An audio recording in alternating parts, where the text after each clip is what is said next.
desarrollarlos hemos invitado al presidente de la Bolsa de Comercio y dos destacados economistas. ¿Cómo le va? ¿Qué tal, Nancy? ¿Cómo está, Ricardo? ¿Se equivocó Machinea, doctor Cosolari? Yo no creo que se haya equivocado, yo creo que tiene una visión muy distorsionada de lo que ocurre en la realidad. Yo divido dos escenarios. Por un lado, el informe y la presentación que hizo Machinea en Estados Unidos dejó muy buena imagen exterior, sobre todo a los capitales e inversionistas del país del norte. En ese sentido de mantener a rajatabla el 1 a 1, de asegurar que va a luchar para obtener un equilibrio fiscal. Cayó muy bien y creo que esa sensación se transmitió a todos los capitales porque piensan que no va a haber variación o por lo menos la economía argentina se va a mantener estable por un largo tiempo. Ahora, el otro escenario que yo veo como más conflictivo y donde la política económica todavía no ha acertado desde que ha asumido este nuevo gobierno, son los problemas sociales, el alto desempleo que vive día a día el país, y no tienen recetas, y creo que este gobierno y este plan económico le falta imaginación y audacia. Subir los impuestos, bajar los encajes, como ha hecho ahora para facilitar la liquidez destinada a créditos hipotecarios, no es una solución. Yo creo que se puede atacar el problema por el gasto público y por la rebaja de impuestos. ¿Coincide, Paile? ¿Hay signos de improvisación? Bueno, yo coincido plenamente. Acá yo creo que habría que ponerlo en estos términos. Es decir, el equipo económico fue acertado en el diagnóstico que hizo previo a asumir. Creo que si de errores podemos hablar, hubo un error en la forma en que se transmitió ese diagnóstico, ya voy a decir por qué. Y creo que las medidas a las cuales se han recurrido no son las más adecuadas para precisamente salvar los problemas que devenían de ese diagnóstico. Creo que el diagnóstico ha sido acertado en el sentido de decir, bueno, dentro de los grandes problemas macroeconómicos nos enfrentamos a una alta tasa de desempleo y a un elevado déficit fiscal, lo cual de por sí plantea una disyuntiva de política económica, porque si la situación fuera que hay un superávit y desempleo, bueno, decimos, sacrifiquemos superávit y favorezcamos políticas activas de empleo, o viceversa, si hubiera sobreempleo de los recursos y déficit, bueno, bajemos un poco el nivel de actividad en pro de solucionar el déficit, pero acá estaban y coexisten los dos problemas, el déficit por un lado y el desempleo por el otro.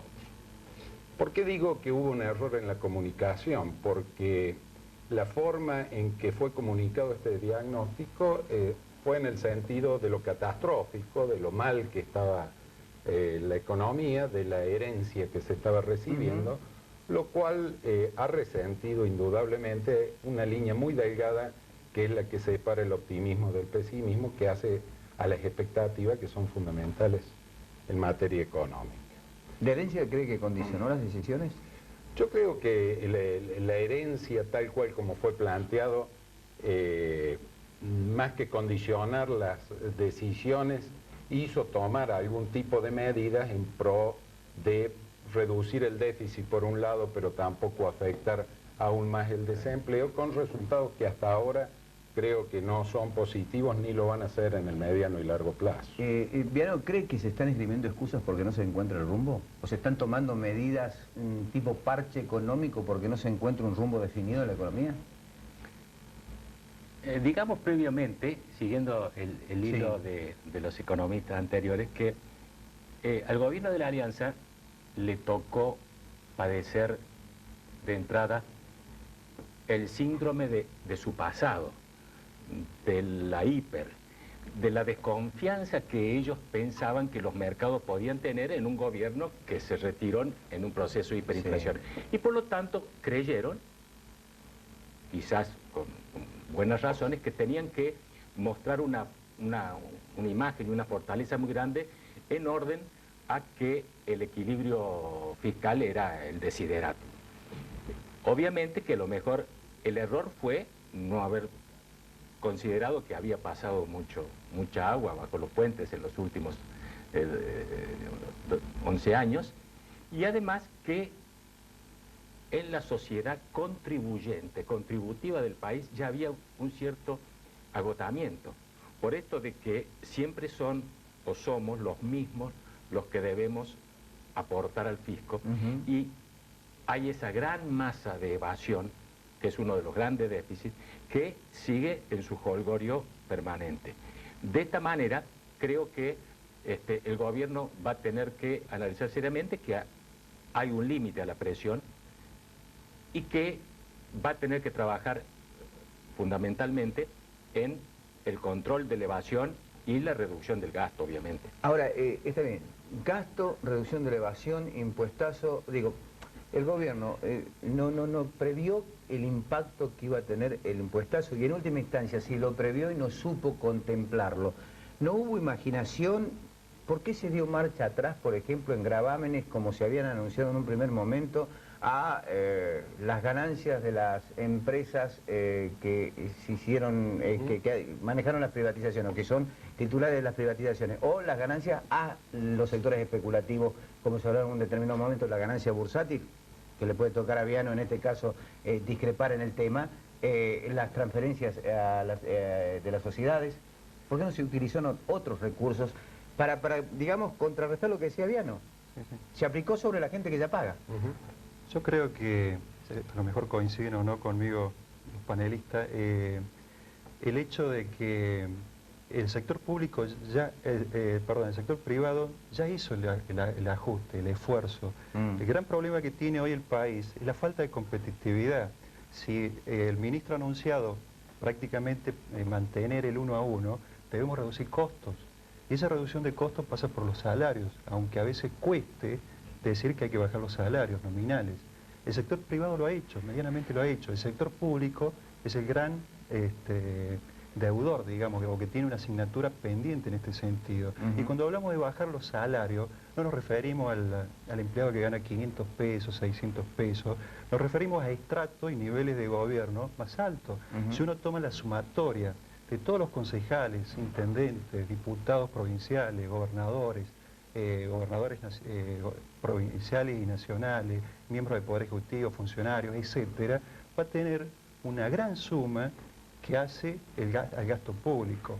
Quizás sea difícil tomar la decisión porque a lo mejor, bueno, la mayoría de las provincias tienen un color político distinto al gobierno nacional y es un tema complicado, que puede generar problemas. Entonces se acude, como dice usted, Ricardo, a lo que es más fácil, subir impuestos.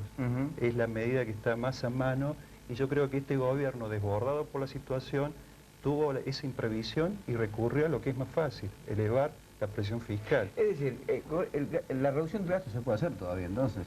Pero indudablemente, yo creo que... O sea, que no es el recurso que esgrime el gobierno, decir no podemos recortar más.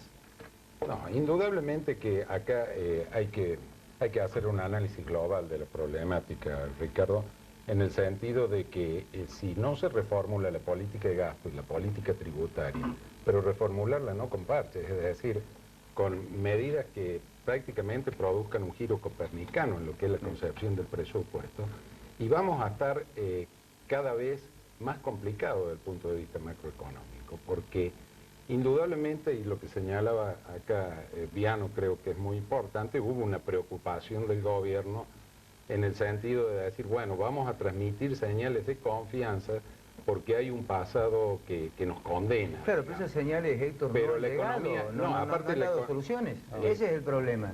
Viano agrega una cosa muy importante. Desde aquel momento de la hiperinflación hasta el momento en que asume el doctor de la Rúa la presidencia del país, ha pasado mucha agua bajo el puente y las estructuras económicas del país han cambiado sideralmente. Claro, no son las mismas. Incluso los factores de poder no son los mismos. Entonces ahí sí hace falta, y entramos al otro concepto, la audacia suficiente como para formular un plan de mediano y largo plazo. ¿Le falta audacia a este gobierno, a su juicio?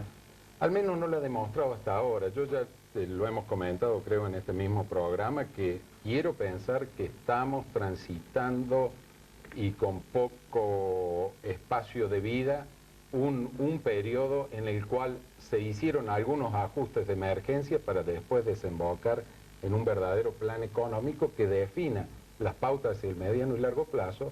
¿Para qué? Para que los agentes económicos puedan tomar decisiones que hacen a la inversión, que hacen al financiamiento, etc. con medidas contradictorias. Por dar un ejemplo, estamos debatiendo si vamos a bajar o no en 5.000 millones de dólares el monto de los encajes bancarios cuando los bancos tienen sobre liquidez y cuando hay un proceso de exclusión del sector privado, porque el gran tomador es el sector público. Claro. Y donde estamos ignorando que vamos a aumentar autónomamente el gasto, creyendo que vamos a aumentar la producción y el nivel de actividad interna en una economía que tiene un grado de apertura 40 veces mayor que hace 10 años. Es decir, mayores recursos no necesariamente van a ir a demandar productos fabricados en el país, sino que pueden, y de hecho así sucede, aumentar las importaciones. Por lo tanto, estaríamos complicando aún más el problema del déficit de la balanza comercial. Juan Carlos. Aceptando obviamente lo que dicen los economistas, yo agregaría, para dar, no digo la nota un poco más optimista, pero es obvio que todos de alguna manera u otra estamos inmersos en este proceso de preocupación que nos afecta a todos, incluso en los bolsillos de la gente, algunos por falta de trabajo y otros porque tienen que pagar más impuestos. Pero el proceso recesivo no lo vamos a cortar así de un día para otro y con políticas activas sectoriales, porque esto es pan para hoy y hambre para mañana. Política global. Acá lo que tenemos que tener claro, que nosotros tenemos un problema básico, fundamental, que es el tema, como ya se ha mencionado en esta mesa, de competitividad. Y este es el grave problema que tenemos que de alguna manera resolver. ¿Cómo vamos a hacer que la producción argentina pueda tener margen rentable de exportación, haciendo los ajustes que tenemos que hacer por la vía no de la devaluación, porque esto no nos arregla absolutamente nada, sino por la baja de costos. Y este es el gran trabajo al que el gobierno y los economistas y los empresarios y todos tenemos que insistir, en el cual el rubro del costo de los servicios públicos y el costo, por eso yo creo que más que pedirle el gravamen a las empresas privatizadas, yo diría que habría que pedirle la baja de tarifas a esas empresas. Más que pedir, digamos, anulación de contratos que afectan la seguridad jurídica, como el caso de la RAC, hay que pedirle a Camino de la Sierra que ajuste y baje los costos. Es decir, a mi criterio, es la gran tarea que tenemos que desarrollar. Sí, aparte hay una cosa que es muy importante resaltarla, ya que pones el ejemplo de la RAC. El peaje existe porque la RAC existe. Es decir, tenemos una obra que hay que financiarla, que hay que pagarla y que tiene un sistema de peaje. Indudablemente que habrá que analizar cuál es la mezcla óptima de tarifas para solventar ese servicio. Pero no se soluciona con políticas sectoriales, como decía Viviano, sobre todo de poner un precio diferencial para el gasoil según la actividad que uno desarrolla. Exactamente. Es muy difícil. El sistema de subsidios cruzados está comprobado en la práctica que nunca dieron resultado. O sea, interpreto que más allá del escepticismo que pueda generar todas estas medidas, aquí hay un problema de fondo. Y me da la impresión de que creo que van a coincidir por lo que cada uno ha manifestado. Hay falta no solamente de acción, sino de imaginación para implementar políticas económicas. ¿Puede ser así? Yo creo que sí, hay falta de imaginación. Lamentablemente el primer semestre del año se ha perdido. Si bien la posibilidad de reactivación y crecimiento de la economía para el segundo semestre son todavía muy remotas, yo creo que el año está perdido, porque lo que puede recuperar la actividad, el consumo, la inversión en el próximo semestre, no va a alcanzar para compensar lo que no se ha crecido en el primer semestre del año. Les propongo que observemos un tape de Juan Carlos de Pablo que estuvo en Córdoba. Y en 2 minutos, 34 minutos, traza un panorama también. Vamos al corte y después continuamos dialogando. Perfecto. Señor director. ¿Cómo me con las medidas? ¿Particularmente con el impuestazo? Yo creo que no. Yo creo que es el reflejo de que cuando llegó al gobierno dijeron, ¿cuáles son las alternativas que tenemos? Seguir con el déficit no podía, realmente no podía. Entonces las alternativas eran, bajamos ya mismo el gasto, que quiere decir, rajamos ya mismo a los ñoquis, bajamos ya mismo los salarios públicos, encontramos ya mismo los evasores o le cobramos más a los que ya tenemos en la computadora. Y viendo ese listado dijeron, le cobramos más a lo que tenemos en la computadora. Y ahora estamos pagando el precio de ese. Además, lo que mostró el impuestazo, es que cuando vos en la Argentina querés cobrar entre 2.000 y 3.000 millones de dólares por año, no le podés cobrar simplemente a Malita Fortabati y a Franco Macri, que es la pasión de todos los argentinos. Pues somos todos generosos y hay que darle más a los jubilados y más a los maestros, porque Santa Claus paga los impuestos. O sea que lo que hemos descubierto es que los impuestos los debemos pagar nosotros. Y ahora nos duele. Buen fenómeno.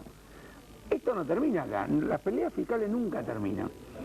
Machinear evidentemente no puede estar recaudando lo que pensaba recaudar. ¿Qué va a hacer? ¿El superimpuestazo? No.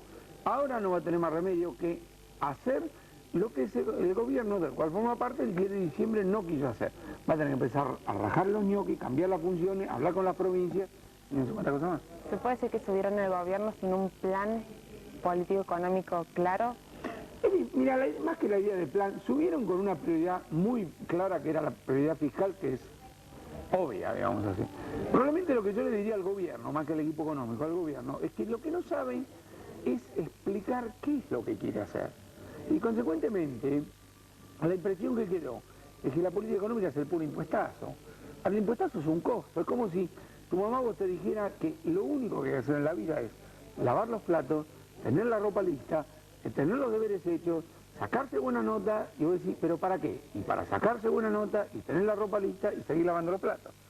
¿Al servicio de qué? Este es el toque que me parece que a este gobierno le falta hacer, que es un toque primero presidencial y de ahí para abajo. No veo nadie en el gobierno que esté hablando de manera entusiasta, hablando de la vida, de los impulsos, de nada. Da la impresión como eso, o se diera por descontado o no existe. Me parece que es una falencia que está explicando el sentimiento que tiene, digamos, todo el mundo. Bien, vamos a ver si en 4 minutos nuestros invitados nos pueden resumir, en 1 minuto cada uno, qué puede llegar a suceder si los números fiscales no cierran y el déficit se aleja de las pautas firmadas con el Fondo Monetario Internacional. ¿Qué pasa en los próximos 6 meses en el país? Si el déficit se sigue acrecentando, la recaudación sigue cayendo, no se cumplen las expectativas. ¿Cuál es el futuro? Cualquiera puede empezar. Bueno, se entra en una zona roja, una zona peligrosa, porque lo único bueno, a mi entender, hasta ahora que ha hecho este equipo económico es dar una buena señal, una buena imagen hacia afuera, pero dentro de un cierto marco de compromisos. Esos compromisos, por la tendencia y por la evolución de la economía que estamos viendo, sobre todo las políticas del sector público, no están encaminadas justamente a alcanzar esos números. ¿Es probable que pueda suceder eso? Sí, yo creo que sí.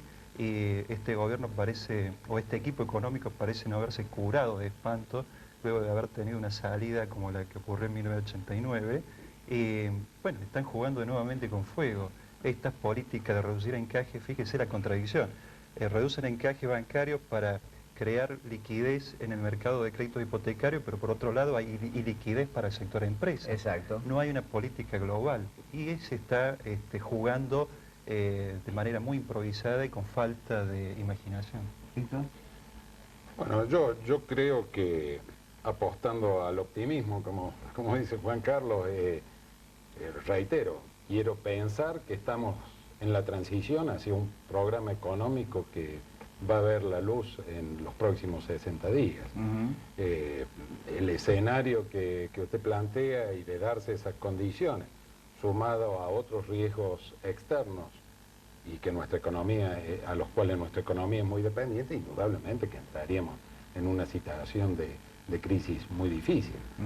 Creo que es una obligación hacer votos y dar un mensaje muy claro para que de una buena vez aparezca un programa económico, un replanteo global de la política de gasto, una reforma fiscal profunda en que no tengamos que estar más hablando ni de impuestazos ni de recortes. Víctor, pero el optimismo que usted tiene está basado precisamente si se toman esas medidas. Indudablemente, técnicamente y con honestidad intelectual, que es como debemos movernos, tenemos que marcar estas luces amarillas que se están prendiendo, que tarde o temprano de continuar así se van a convertir en luces rojas. Transmite Canal 2. el canal de los cordobeses. Desde Prointel, República Argentina. Sí. Diciéndole, no, esto no va a suceder, porque en los próximos meses, a partir del segundo trimestre y del tercer trimestre, la economía va a crecer y la recaudación va a mejorar. Y, Bueno, vamos Machinero a, lo está diciendo. y vamos a afrontar de alguna manera, porque si nos sucede alguna cuestión de baja, con el Fondo Monetario lo vamos a arreglar, no vamos a tener problemas serios y definitivos, y vamos a dar señales muy precisas de que si baja la recaudación vamos a hacer ajustes en el gasto público general, vamos a tomar algunas medidas de tal manera de transmitir señales a los inversores para que sepan que la Argentina tiene problemas, pero no está en una situación dramática, dejando de lado el problema social que existió y sigue existiendo. Pero yo apelo a los gobernantes y a los empresarios a poner una cuota de optimismo en el buen sentido, no un optimismo barato, sino en el sentido en el cual las expectativas son muy importantes a la hora de fijar el curso futuro de la economía. Y pongámonos en positivo y con firmeza, en orden, a un gesto del gobierno que no demuestre la apariencia de incapacidad, la apariencia de falta de imaginación y la apariencia de confianza, que creo que tiene argumentos para salir adelante. Gracias, contador Viano, gracias, doctor Paglia, gracias, doctor Consolari. Las diferencias están planteadas. Optimismo, un gran optimismo por parte de Viano, un mesurado optimismo por parte del doctor Paglia, y un optimismo, yo diría, muy precario y muy, yo diría, tirando a pesimismo por parte del doctor Consolari. Las posiciones están planteadas. Yo dije cómo me gustaría. ¿Cómo le gustaría? Al Lo que no significa que se reservó la otra opinión. Me gustaría de Viano, yo le agregaría que como este mes van a tener una muy buena recaudación impositiva derivada del vencimiento de ganancias y bienes personales, sí, el gobierno no se monte sobre esa euforia para que después caigamos en la realidad que signifique mayo y le dé aire para proponernos esto que nos gustaría. Que les gustaría. Gracias por el aporte que ha realizado el programa.